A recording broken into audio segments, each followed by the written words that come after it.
এবার জমবে খেলা রোজ সন্ধেবেলায়, লাখ টাকার লক্ষ্মীরা।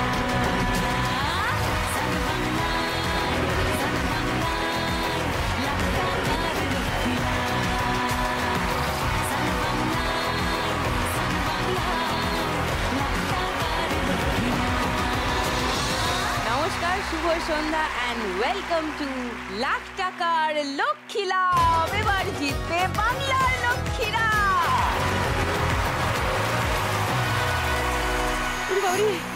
শীত এসে গেছে, বলুন। বেশ একটা জমিয়ে ঠান্ডা ঠান্ডা পড়ছে। বাঙালির জীবনে নতুন ঘটনা হলো শীত এসেছে, আর বাঙালির জীবনে আরেকটা নতুন ঘটনা হলো লাখ টাকার লক্ষ্মী লাভ এসে গেছে সান বাংলার পর্দায়। প্রত্যেক রাউন্ডেই টাকা জিতছেন, ক্যাশ জিতছেন লক্ষ্মীরা, আর খেলার শেষে প্রত্যেক সন্ধে একজন করে লক্ষ্মী জিতে নিয়ে যাচ্ছেন 1 লাখ টাকা। ডেকে নিয়ে আমাদের আজকের 3 জন লক্ষ্মীকে।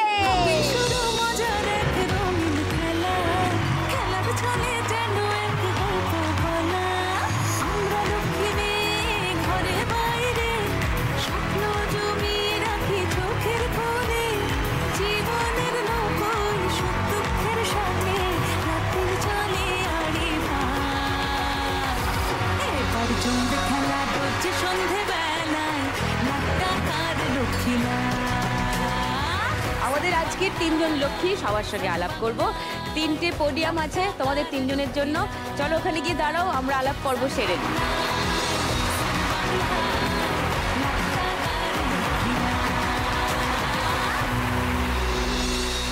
প্রথমে ইন্দ্রাণী। আমি বারাসাত থেকে আসছি, আমার নাম ইন্দ্রাণী পাল। ইন্দ্রাণী, তোমার জীবনের স্বপ্ন কি? আমার এখন স্বপ্ন হচ্ছে, আমার হাজবেন্ড খুব অসুস্থ। 1 বছর ধরে হাজবেন্ড খুব অসুস্থ, প্যারালাইসিস হয়ে গেছে, স্পাইনাল কর্ড ড্যামেজ হয়ে গেছে। ডক্টর বলেছে হয়তোবা কখনো ঠিকও হবে না। আপাতত বাপের বাড়িতে চলে এসেছি ওকে নিয়ে। আর আমার বাবা মা বলেছে, আমার 3টে ছেলে মেয়ে, ও একটা আমার সন্তান, বাবা মাই দেখছে, আর আমি বাবা মার কাছেই আছি। আর আমার একটা মেয়ে আছে, ওর 10 বছর বয়স। টাকাটা যদি আমি জিততে পারি, আমার হাজবেন্ডের ট্রিটমেন্টের জন্য খুব দরকার। এত কষ্ট পাচ্ছে, আমি আজকে এখানে এসেছি। ও বলছে তুমি যাও, আমি দেখবো। বাড়িতে বসে মানে কেঁদে ফেলেছে আর কি।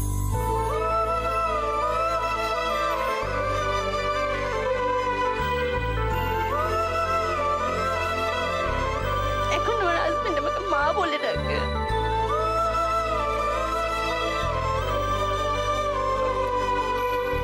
আর আমার সাথে আমার দিদি, মানে দিদি প্লাস মা, আমার মা বাবা আছে, কিন্তু আসতে পারেনি আজকে, কারণ ওকে দেখার কেউ নেই। শ্বশুর বাড়ির কেউ আমার পাশে নেই এই পরিস্থিতিতে। আমি বাড়ি থেকে যখন যাই, আমাকে কেউ ডেকে জিজ্ঞেস করে না যে তাদের সন্তান কেমন আছে। তোমার শ্বশুর বাড়ির লোকজনদের সঙ্গে যোগাযোগ আছে? আচ্ছা, আমি মানে ওখানেই তো যাই দিদির বাড়িতে, সবাই দেখে জানলা দিয়ে, কিন্তু কেউ ডেকে জিজ্ঞেস করে না তাদের তো সন্তান। কেউ জিজ্ঞেস করে না যে ও কেমন আছে, আর ও খুব কষ্ট পায় তার জন্য। That's okay, that's okay. স্বামী তো শুধু স্বামী হয় না, বন্ধু হয়, হ্যাঁ, সহধর্মী সহধর্মিনী, একসঙ্গে একটা যাত্রা। তো সেখানে যে তুমি তার সঙ্গে আছো, এটাই অনেক বড় কথা। তোমার বাবা মা যে সঙ্গে আছেন, এইটা তোমার অনেক বড় জোর জানবে। অনেক মেয়ে কিন্তু এই জোরটাও পায় না। আর আমি চাইবো আজকের খেলাটা তুমি যেতো, এই টাকাটা তুমি নিয়ে যাও, যাতে তার চিকিৎসার একটু সুবিধা হয়। আজকে ভালো করে খেলতে হবে, কাঁদলে হবে না, হাসবো আমরা, ওকে?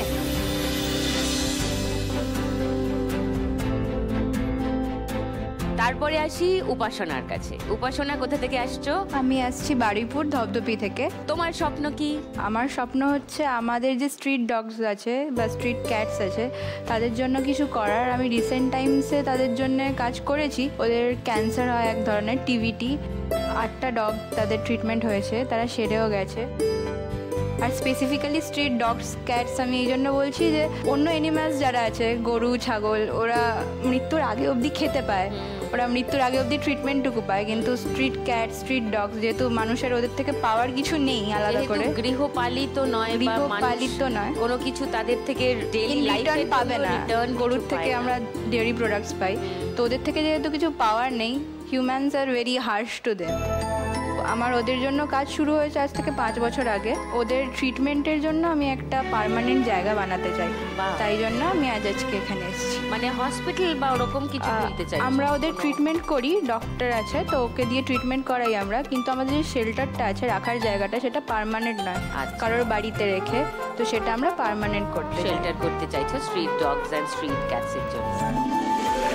খুব ভালো, ভেরি নোবেল উপাসনা। এরকম যে ভাবছে এখনকার ছোট ছোট মেয়েরা ছেলেরা, আমার মানে ভাবলেও ভালো লাগে, এতটা চিন্তা সহমর্মিতা মানুষের মধ্যে এখনো আছে। আশা করি তোমার সব স্বপ্ন সফল হোক। খেলা তো জমবে ঠিকই, কেউ না কেউ ডেফিনেটলি জিতবে, কিন্তু আমি চাইবো যে কোনো ভাবেই হোক তোমার এই স্বপ্ন নিশ্চয়ই সফল হোক। স্বাগতার বাড়ি কোথায়? বেলুড়। আচ্ছা স্বাগতা, একটু বলো তোমার সম্পর্কে। আমি একজন অভিনেত্রী, তো আমাদের এই ইন্ডাস্ট্রিতে আমার 2 বছর হয়েছে। এই ইন্ডাস্ট্রিতে আসার পরে একটা জিনিস বুঝেছি যে আমাদের কাজের খুব অনিশ্চয়তা, মানে ডেইলি বেসিসে এরকম পার্মানেন্টলি যে একটা মান্থলি একটা ফিক্সড কিছু থাকে সব সময় সেটা পসিবল হয় না। বাবা মাকে তো দেখেছি খুব স্ট্রাগল করতে, খুব মানে আমার স্বপ্ন পূরণ করার জন্য তারা সব কিছু হাসি মুখে মেনে নিয়েছে। তারা একবারও ভাবেনি যে পরের দিনটা কিভাবে খাবো। আমার বাবা একজন বাস ড্রাইভার, ওই স্ট্রাগলটা এখনো এখন 60 স্টিল এখনো উনি কিন্তু ড্রাইভারি করে। শরীরের তো মানুষের কথা বলা যায় না, বাবার যেরকম মাসেল পেইন আছে, মায়েরও কিছু সমস্যা আছে, নার্ভের সমস্যা, হাঁটুর সমস্যা। হুট করে যদি কিছু একটা হয়ে যায় সেখান থেকে আমি কিভাবে হ্যান্ডেল করব ব্যাপারটা। তো আমার স্বপ্ন তাদের জন্য এই লামসাম অ্যামাউন্টটা যদি আমি জিততে পারি তাহলে আমি তাদের জন্য মেডিক্লেম করে দেবো। বাবা মার জন্য? হ্যাঁ, ফ্যান্টাস্টিক। 1 লাখ টাকা পেলে স্বাগতার বয়সী যে কোনো মেয়ে ভাববে একটা ব্র্যান্ডেড ব্যাগ কিনবো, একজোড়া ব্র্যান্ডেড জুতো কিনবো, কিন্তু বাবা মার জন্য মেডিকেল ইন্স্যুরেন্স করাবো, এরকমটা আমি অন্তত কখনো শুনিনি। নিজের কাজ মন দিয়ে করো, নিজের শিল্প চর্চা মন দিয়ে করো, ডেফিনেটলি একদিন তুমিও প্রচন্ড পপুলার অ্যাক্টর হবে। Thank you so much, all the best. বাংলার এই 3 লক্ষ্মী, তাদের কথা আপনারা শুনলেন, তাদের স্বপ্নের কথা আপনারা শুনলেন, তাদের স্বপ্ন পূরণের লক্ষ্যে তারা এগিয়ে যাবেন। শুরু করব প্রথম রাউন্ড, নোট দিয়ে যায় চেনা। দেখতে এরকম মনে হচ্ছে অতটা কঠিন নয় ব্যাপারটা। এই যে সাদা কাগজগুলো দেখছো, এগুলো আসলে এক একটা টাকার নোট, মানে উল্টো দিকে টাকার অঙ্কটা ছাপানো আছে। তোমাকে এর দৈর্ঘ্য প্রস্থ ইত্যাদি দেখে আন্দাজ করতে হবে যে এটা 10 টাকার নোট না 20 টাকার নোট না 100 টাকার নোট না 500 টাকার নোট ইত্যাদি।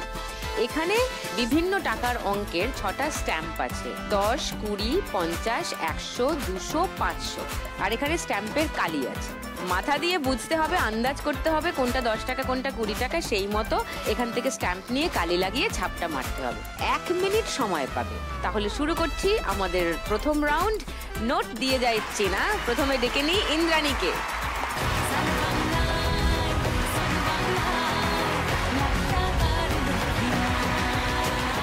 তোমার সময় শুরু হচ্ছে এখন। যদি মনে হয় আরো কয়েকটা 500 একসঙ্গে মেনে নিতে পারো। এটা ছেড়ে যাচ্ছ, এটা কি চেষ্টা করবে?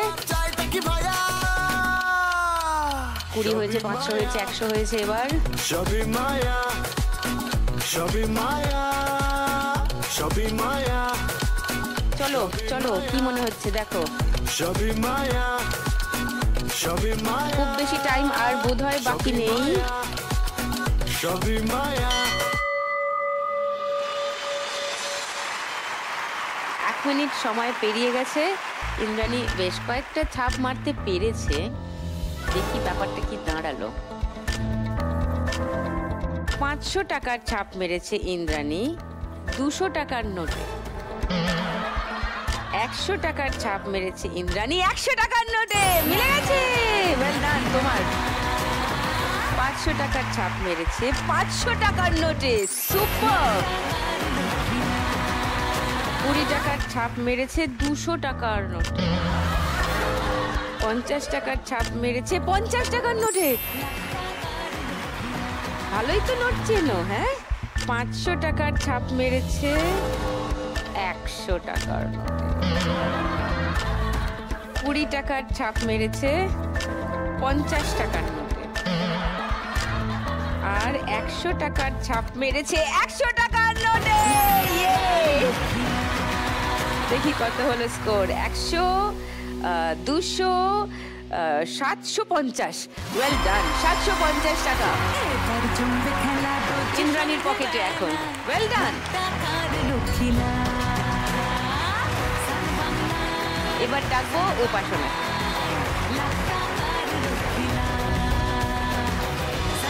ইন্দ্রাণী মোটামুটি দেখিয়েই দিয়েছে কেমনি করে খেলাটা হবে।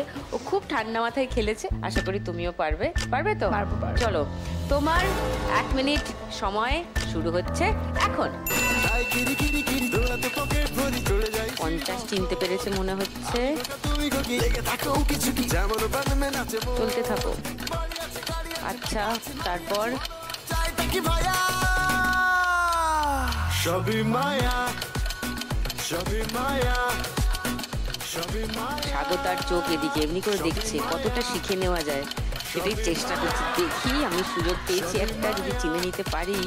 সবই মায়া, সবই মায়া, সবই মায়া। পারবে?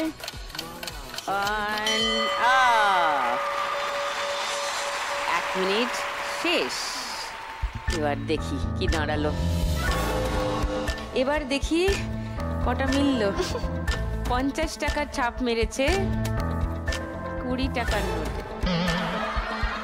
50 টাকার ছাপ মেরেছে 20 টাকার নোটে। 100 টাকার ছাপ মেরেছে 100 টাকার নোটে। মিলে গেছে। ইয়ে। 50 টাকার ছাপ মেরেছে 50 টাকার নোটে। হাততালি, হাততালি, হাততালি। 500 টাকার ছাপ মেরেছে 200 টাকার নোটে।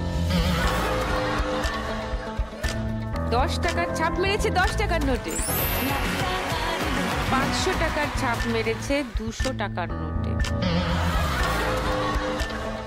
200 টাকার ছাপ মেরেছে 100 টাকার নোটে। এন্ড 200 টাকার ছাপ মেরেছে 500 টাকার নোটে। আচ্ছা, তাহলে কি দাঁড়ালো? কত তোমার রোজগার হয়েছে? 150, 60, 160 টাকা। Well done. জমবে খেলা রোজ সন্ধেবেলায় thank you Upasana, thank you very much. এবার ডেকে নেব স্বাগতাকে।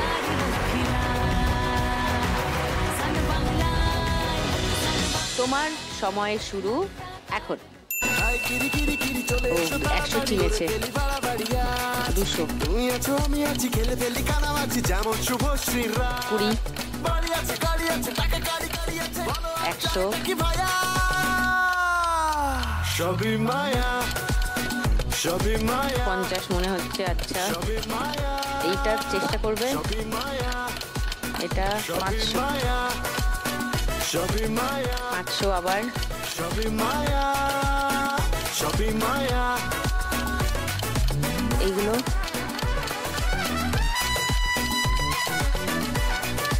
এখনো বাকি আছে। স্বাগতা 500, আরো দুটো বাকি আছে। শেষ হয়নি, তার আগে ঘন্টা বেজে গেছে। দেখা যাক কি দাঁড়িয়েছে ব্যাপারটা। একটাই ছাপ মারোনি, ওটা বাদ গেছে। বাকি দেখা যাক স্বাগতা কি করলো। 200 টাকার ছাপ মেরেছে স্বাগতা 50 টাকার নোটে। 20 টাকার ছাপ মেরেছে 20 টাকার নোটে। চিনেছে। Well done. 10 টাকার ছাপ মেরেছে 10 টাকার নোটে। গুড। 500 টাকার ছাপ মেরেছে 200 টাকার নোটে। 500 টাকার ছাপ মেরেছে 50 টাকার নোটে। 500 টাকার ছাপ মেরেছে 500 টাকার নোটে। এই তো। 200 টাকার ছাপ মেরেছে 100 টাকার নোটে। আবার 200 টাকার ছাপ মেরেছে 50 টাকার নোটে, 50 টাকার ছাপ মেরেছে 20 টাকার নোটে। বেচারার জীবনে খুবই উচ্চাসা। 200 টাকার ছাপ মেরেছে, 200 টাকা মিলে গেছে। 100 টাকা ছাপ মেরেছে 100 টাকার নোটে, ওয়েল ডান। 500 টাকা ছাপ মেরেছে 500 টাকা মিলে গেছে, ইয়ে। 200 টাকার ছাপ মেরেছে 50 টাকার নোটে, 500 টাকার ছাপ মেরেছে 100 টাকার নোটে, 100 টাকার ছাপ মেরেছে 200 টাকার নোটে। তাহলে কত হলো স্কোর? 500 আর 500, 1000 আর 200, 1200, 1300, 1320, 1330, 1330 স্কোর হলো স্বাগতার। সন্ধেবেলায় তুমি যাও তোমার পোডিয়ামে দেখে নি কে কত স্কোরে দাঁড়িয়ে আছে। শুরু করছি আমাদের সেকেন্ড রাউন্ড, গানে গানে লক্ষ্মী লাভ। খুব মজার একটা রাউন্ড। এই মুহূর্তে সব থেকে বেশি স্কোরে আছে স্বাগতা, সব থেকে বেশি টাকা রোজগার করেছে। তোমার অভিনয়ের জীবনে যা রোজগার করো তাতে নিজেরটা চালিয়ে নাও, যা বুঝলাম। তবে তোমার স্বপ্ন হচ্ছে বাবা মার জন্য মেডিকেল ইন্স্যুরেন্স করা, তাই তো? বাবা মা যে অনেক কিছু করেছেন তোমার জন্য বলছিলে, মানে কি রকম ছিল তোমার ছোটবেলাটা? মানে ছোটবেলার লাইফ বলতে আমি খুব স্ট্রাগল করতে দেখেছি বাবাকে, বাট ওই জিনিসটা কোথাও আমাকে কোনোদিন ফেস করতে দেয়নি ওনারা। মানে আমার যা যা দরকার, মানে ড্রাইভারি করেও উনি আমাকে, আমার স্কুটি যখন গাড়ি চালানো শিখি, বাবা নিজে এসে বলল তুমি স্কুটি চালাও? হ্যাঁ, বললো স্কুটি নিবি, আমি বললাম হ্যাঁ। তো এই জিনিসগুলো আমি পরপর পেয়ে গেছি। তো কোনোদিন আমাকে বাবা এটা বলেনি যে কোনোদিন কি, এটা ইভেন আমার বাবাকে বলতেও শুনেছি যে তোর কি কোনোদিন কোনো কিছু অভাব রেখেছি, এটা সত্যি আমার বাবা মা কোনোদিন আমার কোনো অভাব রাখেনি। তোমার মা কি করেন? মা হাউস ওয়াইফ। মা বরাবর একটা সাপোর্ট করে গেছে, তুই নিজের পায়ে দাঁড়া। আমার বাড়িতে ফ্যামিলি ব্যাকগ্রাউন্ড বলতে সবাই টিচার, এবার সেখান থেকে সবাইয়ের একটা ব্যাপার ছিল যে আমিও টিচার হব। কিন্তু আমার কোথাও গ্ল্যামারাস ইন্ডাস্ট্রি এতটাই পছন্দ, মানে বাবা তো মাঝে মাঝে বিরক্ত হয়ে বলতো ঠিক আছে তুই কাজ ফাজ ছেড়ে দে, তোকে পড়াশোনা করতে হবে না, তুই অভিনয় করতে চলে যা, ওই টিভিতে সারাদিন ওই কর, তোর ওটাতেই ঠিক আছে। আমি ছোট থেকে একটু ফ্যাশন, ম্যাচিং সব কিছু পরবো, এই জিনিসটা আমার খুব পছন্দ ছিল। তো ওখান থেকে আমি যখন মানে আস্তে আস্তে বড় হলাম, আমার কোনো কিছুতে কোনো বাধা পাইনি। আমি 12 পাস করার পর আমি ইন্টারভিউ দিতাম এয়ারলাইন্সের জন্য। আমি যখন সেকেন্ড ইয়ার পড়ছি তখন আমি এয়ারলাইন্সে জব পেয়ে যাই। তো তুমি এয়ার হোস্টেস হয়ে কাজও করেছো? হ্যাঁ হ্যাঁ, মানে এয়ারলাইন্সে ছিলাম। হ্যাঁ, বাহ।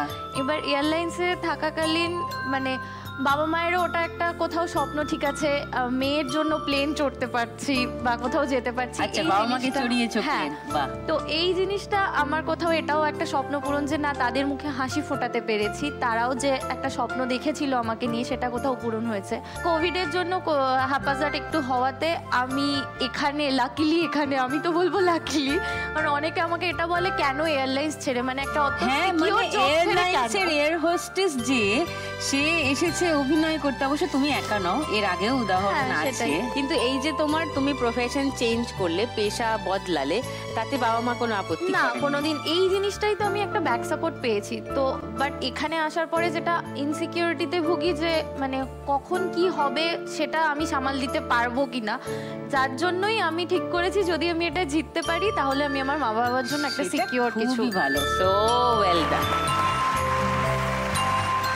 দিদি এসে গেছে। এই কি হয়েছে? দিদি কি হয়েছে? এখানে একটা সিরিয়াস আলোচনা হচ্ছিল। স্বপ্ন সত্যি হয়ে গেছে দিদি।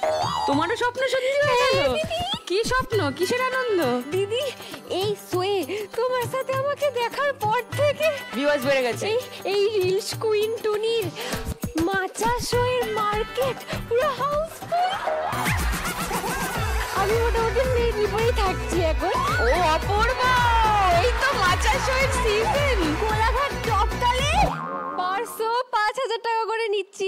5,000 টাকা? এই যে স্বাগতা, যোগাযোগ করো। বলছিলে যে আমাদের প্রফেশন অনিশ্চয়তায় ভোগে, দেখো টুনি ব্যস্ত হয়ে গেছে, 5,000 টাকা করে নিচ্ছে 500। আসলে কি বলতো, এখন তো পুরো জীবনটাই বুড়ো আঙুলের মাথায় চলে এসছে। বুড়ো আঙুলের মাথায়? আরে বুঝলে না, এই যে হাত দিয়ে সারাদিন মোবাইলে স্ক্রল করছি, স্ক্রল করো আর এগিয়ে চলো। সবাই শুধু স্ক্রল করে এগিয়ে যাচ্ছে, অপূর্ব। আমার দাদুর ভাই, হ্যাঁ সে তো নতুন ফোন হাতে পেয়ে হ্যাঁ, স্ক্রল করতে করতে কত এগিয়ে চলে গেছে। কোথায় গেছে? উনি আর আমাদের মধ্যে নেই। ই মা,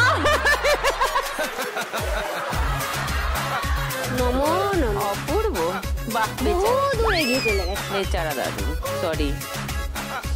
আচ্ছা টুনি, তুমি যে বললে তোমার সমস্ত স্বপ্ন সত্যি হয়ে যাচ্ছে, তুমি যদি ওদের মতো 1 লাখ টাকা পাও, তুমি কি করবে? দিদি, 1 লাখ টাকা পেলে প্রথমেই যেটা করব সেটা হচ্ছে ফার্স্টে কাউকে জানাবো না। কেন? কারণ কাউকে জানালেই টাকা ফাঁকা। এ মা, তুমি চুপি চুপি 1 লাখ টাকা নিয়ে নেবে? আর কাউকে জানাবো না। ও জানাবে না বলছে, টাকা রোজগার করেও জানাবে না। মানে ও কিন্তু সুন্দরবনের, হ্যাঁ টুনি কিন্তু সুন্দরবনের। তো আমরা ছোটবেলা থেকে শুনেছি সুন্দরবনের রয়্যাল বেঙ্গল টাইগার হচ্ছে ডেঞ্জারাস অ্যানিমাল, টুনিও ডেঞ্জারাস সুন্দরবনের, সেটা বোঝা যাচ্ছে। হ্যাঁ, সেই জন্য বলছে তো আমারে সরকার থেকে সংরক্ষণ করবে। তোমাকে সংরক্ষণ, তুমি সংরক্ষণ করারই মতো। কিন্তু দিদি, সে আমি যে এত মাচা করছি, তাও আমার নাচার শখ কেন যাচ্ছে না? সে না সব ঠিক আছে, ভালো তো। এখানে নাচো, মাঝে মধ্যেই নাচো। এই যে আমি বুঝেছি তোমার গানের রাউন্ড